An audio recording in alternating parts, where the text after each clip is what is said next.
हर वर्ग के लिए सौगातें हैं, चाहे युवा हो, युवाओं को भी लगभग 3.25 लाख जॉब्स का आश्वासन हमने दिया है, घोषणा भी की है। सरकारी और निजी क्षेत्र में स्टार्टअप्स पे बहुत ध्यान दिया गया है हम लोगों ने। जो लोग अपना बिजनेस शुरू करना चाहते हैं उनको भी बहुत इजी लोन्स मिल सके, उस पे भी इसमें फोकस है बजट में। सोशल सिक्योरिटी में कोई भी तरह का प्रावधान नहीं किया गया है, जबकि आज महंगाई का दौर चल रहा पूरे प्रदेश के अंदर। इस बजट में कोई भी नवाचार नहीं है, खाली बस एक बजट पेश हुआ। ये मैंने देखा कि कोई नयापन नहीं है। हर वर्ग के लिए सौगातें हैं, चाहे युवा हो, युवाओं को भी लगभग 3.25 लाख जॉब्स का आश्वासन हमने दिया है, घोषणा भी की है। सरकारी और निजी क्षेत्र में महिलाओं को 20 लाख महिला लखपति दीदी की भी हमने बात की है। हमारे बच्चों को भी और अच्छा न्यूट्रिशन मिले, उसके लिए भी हमने बहुत सारी घोषणाएं की हैं। हर प्रकार से, चाहे स्वास्थ्य हो, चाहे रोड्स, आपने देखा, मैंने पढ़ी नहीं सूची, पर लगभग 20 पेजेस की सूची थी सिर्फ नए रोडों की और ROBs, RUBs और इन सब चीजों की, इंफ्रास्ट्रक्चर की। हेल्थ पे भी ध्यान दिया गया है, माँ योजना का स्कोप बढ़ाया है, अब प्रदेश से बाहर भी वो इलाज आराम से उनको मिलेगा। सोलर पे ध्यान दिया गया है पूरी तरह से कि अगर आप सोलर प्लांट अपने घर में लगाएं, सोलर यूनिट लगाएं, तो आपको उसके माध्यम से जो बिजली मिलेगी उसके बाद आपका 150 यूनिट प्रति माह फ्री होगा। तो ये भी एक बहुत बड़ा एक वो है जो हम लोगों ने शुरू किया है। ग्रीन बजट पे ध्यान दिया गया है क्योंकि आगे आने वाली पीढ़ी के लिए मैं मानती हूं कि बहुत जरूरी है कि हमारी पीढ़ी अभी से ये जो कदम उठाने हैं ये हमको अभी उठाने हैं, क्योंकि फिर बहुत देर हो जाएगी। दिया कुमारी जी, पिछले बजट की बात की जाए 1 लाख नौकरियां का वादा किया था, इस बार आपने बजट में 1.25 लाख नौकरियां एक साल में सरकारी स्तर पर देने की बात की है। किस तरह संभव है? बिल्कुल करेंगे। आप देखें, अभी भी हमने 65,000 तो हमने पद भर दिए हैं और आगे, और अभी तो 1 साल हुआ नहीं है, ये घोषणा तो जुलाई में की गई थी। अभी आने वाले समय में भी हम लोग पूरा प्रयास करेंगे कि जितने भी पद हैं उनको भरा जाए, नए वैकेंसीज भी हैं उनको भी निकालने का प्रयास रहेगा। पूरी तरह से हमारी सरकार युवाओं को आत्मनिर्भर बनाने में, रोजगार परक बनाने में, रोजगार देने वाले भी बनाने में, स्टार्टअप्स पे बहुत ध्यान दिया गया है हम लोगों ने। जो लोग अपना बिजनेस शुरू करना चाहते हैं उनको भी बहुत इजी लोन्स मिल सके, उस पे भी इसमें फोकस है बजट में।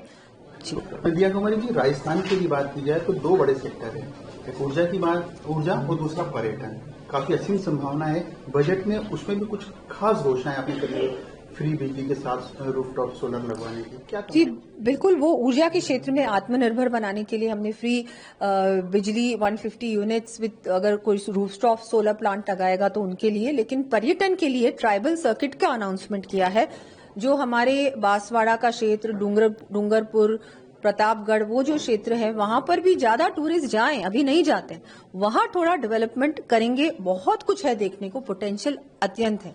हम लोग उसको भी पूरी तरह से अब टूरिस्ट सेक्टर में लेके आने का हम लोगों ने उसमें घोषणा की है। और बहुत सारे रूरल टूरिज्म की भी मैंने घोषणा की है। बहुत सारे गांव जिनमें बहुत कुछ, चाहे पर्यावरण की दृष्टि से, चाहे कुछ नवाचार की दृष्टि से, वहां पर काम चल रहा है, लेकिन वहां तक लोग नहीं पहुंचते, वहां तक टूरिस्ट अभी तक नहीं पहुंचा। उनको वहां तक पहुंचाने के लिए भी हम लोगों ने इस बार घोषणा की है। उन सब एरियाज का जो कि टूरिस्ट सेक्टर से नहीं जुड़े लेकिन पोटेंशियल बहुत सारा है, वहां भी हम लोग मार्केटिंग भी करेंगे उन जगहों की और ज्यादा से ज्यादा टूरिस्ट को वहां तक पहुंचाएंगे। कोई विशेष बात तो है नहीं, विशेष घोषणाएं भी नहीं की गई है, और विशेष रूप से जिसकी आवश्यकता होती है, इवन जो पेंशन थी जिसके लिए हमने कानून बना दिया कि कम से कम 15% बढ़ेगा प्रति वर्ष। पिछले साल तो बढ़ा है इन्होंने, वाहवाही लूट ली भाई, जैसे उन्होंने खुद ने किया, और जबकि हमारे वक्त का कानून बना हुआ था, उसको लागू करना पड़ा इनको। इस बार तो उसमें कंजूसी कर दी है, 15% बजाय से 1000 रुपये बढ़ाया है। ये तो इनकी नीयत साफ करती है। दूसरा, सोशल सिक्योरिटी में कोई भी तरह का प्रावधान नहीं किया गया है, जबकि आज महंगाई का दौर चल रहा पूरे प्रदेश के अंदर, देश के अंदर। नौकरियों की आंकड़ेबाजी कर रहे हैं, क्योंकि जो नौकरी हमारे वक्त चल रही थी, पेंडिंग थी, उनको इन्होंने पिछले साल कुछ पूरा किया, उसको गिना रहे हैं हम लोग। अब फिर घोषणा करें 1 लाख रुपये, 1.25 लाख की, वक्त बताएगा। तो शिक्षा में, स्वास्थ्य में राजस्थान मॉडल बन चुका देश के अंदर, 25 लाख बीमा से लेके। ऑपरेशन फ्री, दवाएं free, MRI free, CT scan free, क्या नहीं फ्री। पूरे देश में चर्चा हो रही है, उस पर कोई तवज्जो नहीं दी गई। हेल्थ को मॉडल को और ज़्यादा स्ट्रॉन्ग करके राजस्थान का मान सम्मान पूरे देश में बढ़ा सकते थे, वो बात नहीं की। शिक्षा में कोई बात कुछ सामने आई नहीं है। हमारे पास में कॉलेज खुलती थी, लड़कियों की स्कूलें होती थी, उसको कॉलेज में बदल देते थे, इंग्लिश स्कूलें खोली गई, नए नए नवाचार किए गए। इस बजट में कोई भी नवाचार नहीं है, खाली बस एक बजट पेश हुआ।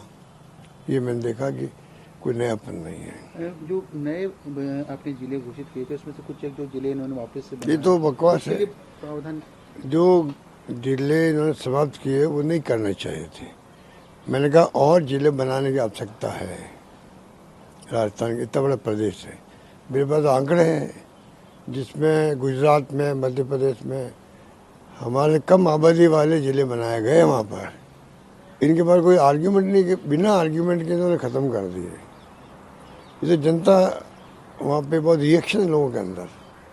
मेरा मानना है कि बजट जो है एक प्रकार से एक औपचारिकता निभाई गई है।